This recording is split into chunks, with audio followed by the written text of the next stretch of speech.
So as a voice teacher that works with singers and speakers and has worked with them for over a decade, one of the most common things I hear from people, even people I'm not working with, is they lack confidence. They want to feel more confident when they sing. They want to feel more confident to go out and speak publicly. But I want to bust this confidence myth today in this video and really shed some light on what is confidence. And actually, I hope this video will really empower you. The truth is that confidence is a construct of our ego. And the ego is a part of our mind that's really, its sole job is about protecting us, keeping us safe, and helping us to kind of fit in and adapt in the world with the people around us. And there's nothing wrong with this part of our mind. We all need it. We all have an ego and we all need it to survive. And we wouldn't be here without an ego. But the problem with the ego is it's very limited. So it can only create what it knows. So it's creating from a limited pattern. And so it's very much about keeping you in that comfort zone.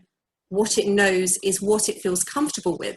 So if you want to create something new, something that you've never experienced before, something you've never had before, then you have to be willing to kind of leave that safety zone that the ego has created.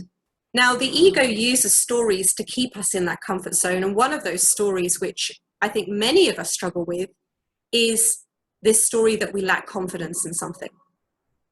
And that when we feel confident, then we'll do something. But the truth is the ego will never feel confident. It will never feel enough. Nothing will ever be enough. No amount of positive affirmations, no amount of thinking positive will ever make that ego feel better. Now, you might feel slightly better on the surface, but the deeper transformation will never happen because you're really, as my coach says, trying to empty the ocean with a teaspoon. And you'll be doing it till the day you die. Now, the truth of who we are, the true self, the higher self, the divine self, however you want to term this, already knows its value and its worth, and it's already confident. So we don't need to go and find this confidence and work hard to be confident because it's already a part of us. And now this doesn't mean that we don't want to develop ourselves and develop our skills, but it's coming from this understanding that we are already enough. We are already worthy and of value. Versus the ego is always telling us the opposite. So the question then is really, what is the ego protecting us from when it gives us this story of you lack confidence?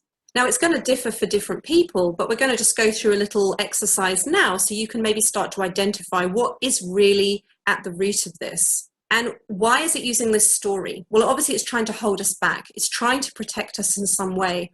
And this is where Jung's work comes in really well for things like this. And this is why I love using his work on the psyche when I work with clients, because it's so profound.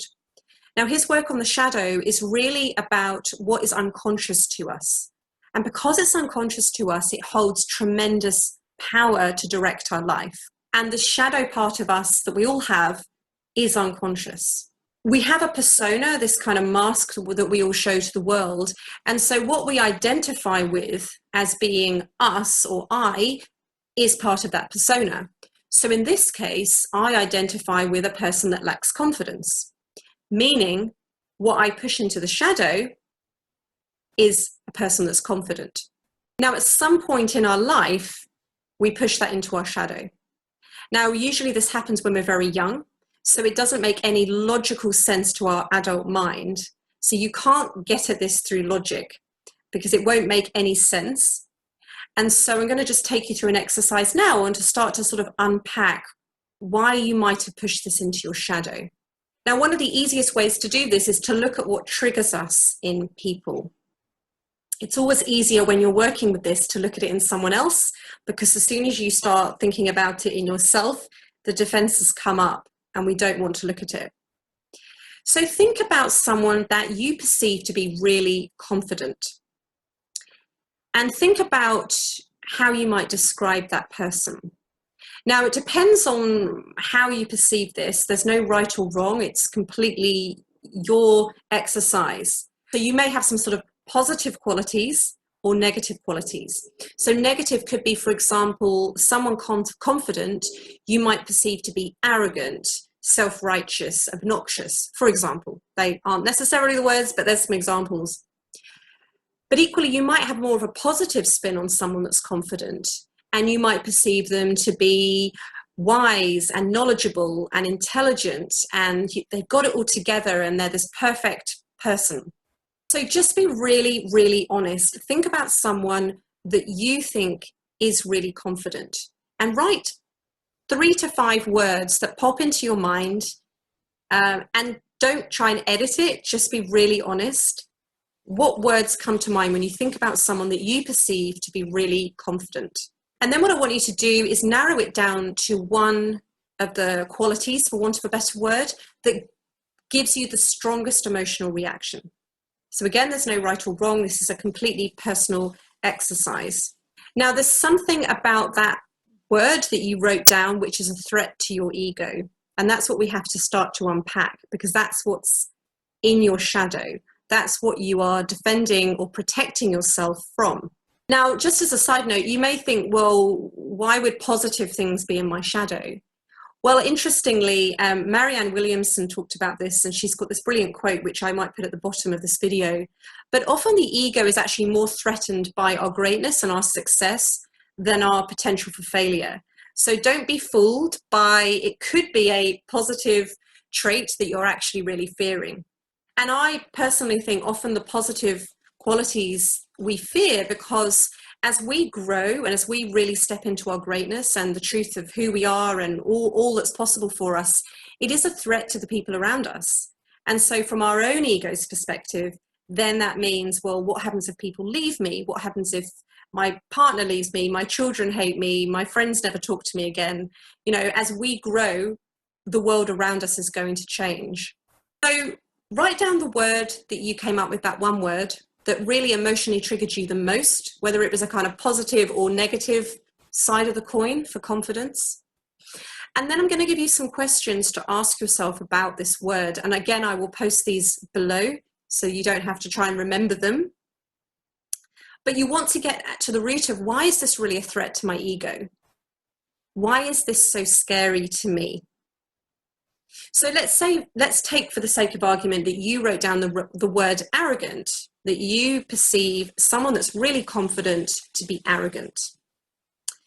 Ask yourself, what is so wrong with being arrogant? And just write whatever sort of comes into your mind. So it might be that no one likes you, you have no friends, people don't want to talk to you, people talk behind your back, etc., etc. But I don't want to kind of give you the answers. I want it to come from your own mind and your own thoughts. And then what happens to arrogant people? Like if you kept going, like they've got no friends, no one likes them. What happens to someone? You know, they end up on their own. They're, you know, ostracized from society. Like keep going. What is the absolute worst thing that could happen to someone that's arrogant? And then ask yourself the question, how do I avoid being like this? So how do I defend against being perceived as arrogant? And how does this limit my life? And this is what you're really defending and protecting yourself from. It's under the guise of this confidence thing, but really it's about whatever this word is that you've written down. That is what you're really defending and protecting yourself against. So to get at the shadow, as I say, it's not logical, it's very emotional, and you have to just kind of go step by step. It's like peeling back an onion, and it won't be what you necessarily think is the logical answer. So you have to go with where the emotion takes you. And you might just want to sit quietly, privately, and journal about it. But I'd be really interested to know how you go with this. As I say, I will post all the questions below that I've suggested that you answer, and see how you go, because I think it's a really transformational exercise.